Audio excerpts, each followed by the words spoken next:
Welcome to the Tech Egg. Don't get scrambled. Enjoy the video. In this video, I will show how to reprogram a Nissan Sentra key fob.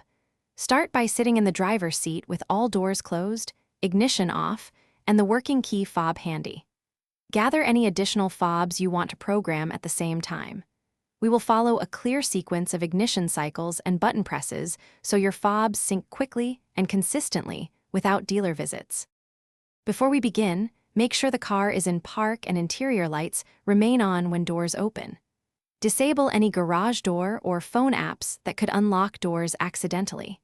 Keep all fobs near the center console so buttons are easy to press.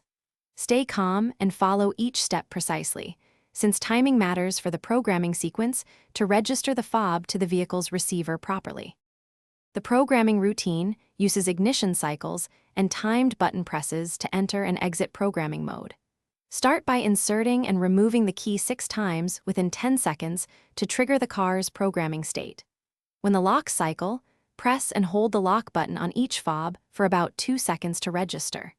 Finish by turning the ignition to on briefly, then back to OFF. Test each fob to confirm.